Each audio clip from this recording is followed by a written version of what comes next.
Hello and welcome back to my RC channel. I'm AndyRC and today I'm going to be checking out the RunCam Nano.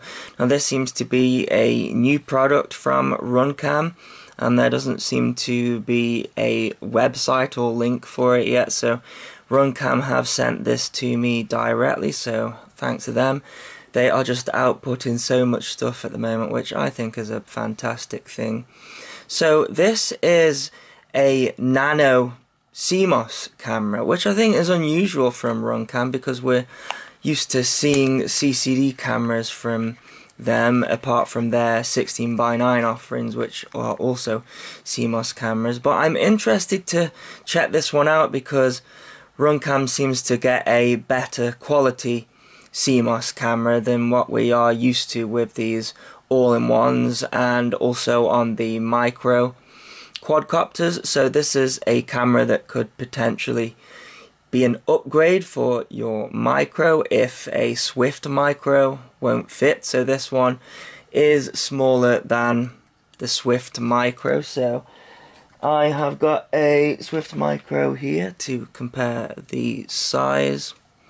So it's actually not too much smaller, but yeah, a lot of these brushless micros don't fit a micro Swift because they're just a little bit too wide, so this might be another option. Now, I said in my news video that it weighs 3.7 grams, but it actually weighs 3.2 grams. It comes with a little lens protector on there, and I weighed it with that, so it's actually 3.2 grams without it. And the only information that I've got is what's written on the side here. So it's called the RunCam Nano. This is the PAL version that they've sent, so it's not switchable. Now this is something that's different. A lot of the RunCams have a huge voltage range. This one is just 3.3 volts to 5.5, so you are probably going to have to run it off a regulator if you are using, say, a 2S battery.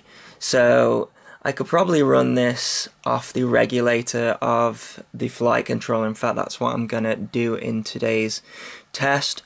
So it's got a 2.1mm lens on it with a field of view of 160 degrees. It is a 4x3, of course.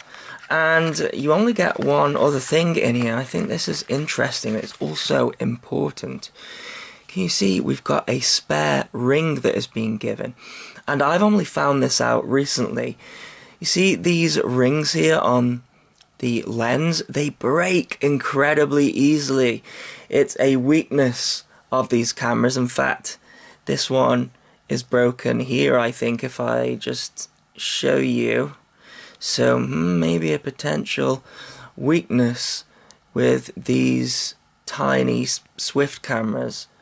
Yeah, this one is actually broken and it doesn't screw tight anymore. Because of that, it sort of just goes loose. So I think that's something perhaps RunCam need to address. I've had two of these break on me now, and that's definitely why they've given you a spare one here. So yeah, but it's good that we've got a spare. Anyways, as for the connector, so I can't see a microphone on there, which is fine, but the connector is a 1.25 pitch 3-pin JST connector, so it's actually the same connector all of the other RunCams expect, which, I mean, it's fine because I guess it's the RunCam standard, but the majority of cables coming from, say, the all-in-ones that are designed for RunCam probably used to running a higher voltage. So if you plug this straight into, say, a 2S source, then it's going to blow up. So what I'm going to do is power off the regulator here. I'm going to be using the FlexRC Lady X again. And because it's the same connector as all the other RunCams, what I can do is use this TX200. So this is the full speed TX200, which is designed for the Swift micro. It just piggybacks on there. I've done another review on that, but it uses the same cable, so I can just plug this straight in there and piggyback this on the top there, and it's actually going to be pretty easy to compare the two, because I think that's going to be an interesting comparison there. So yeah, this is all going to run off 5 volts. And then I've also added this Furious FPV Cloverleaf antenna as well, so hopefully should get some really good quality out of that. So let's go and fly this thing and see how it performs. So the camera mount on the Lady X is made of nylon and it's flexible, which means that the vibrations from the motors feed through to it and therefore the camera. Now, as this is a CMOS camera, CMOS cameras are more susceptible to rolling shutter and vibrations, or jallo, whatever you want to call it. And when I put the Micro Swift on there, I couldn't see any jallo whatsoever. So yeah, there's that to bear in mind when you are going down the CMOS route. But I do think if you secured this camera better than it is on this mount here, then there was very little jallo really, considering.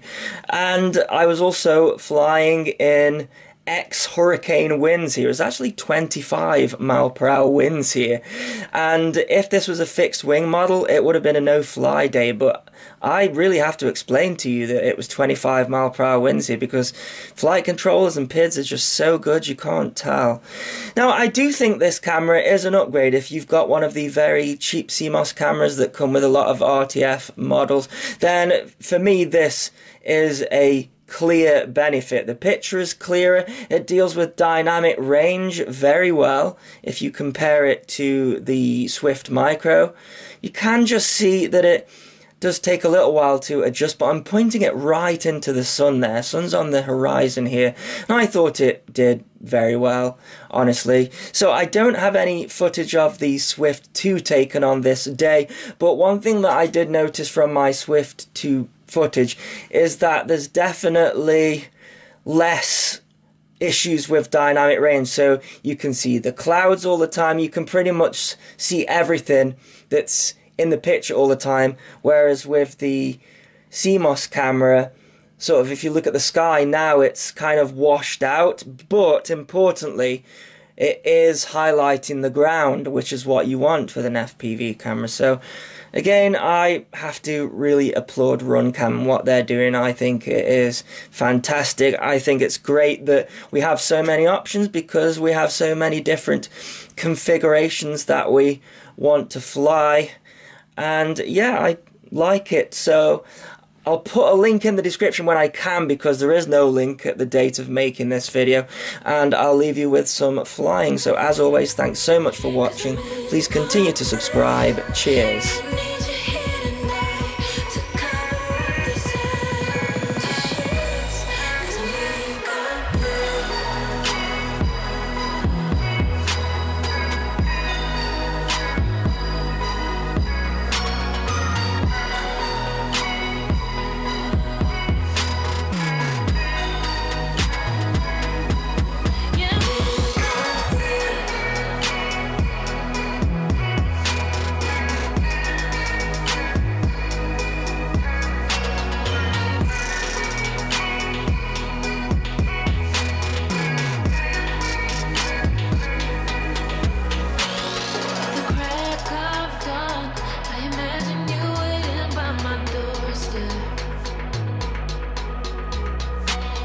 But it won't be long before I realize it's a picture in my head,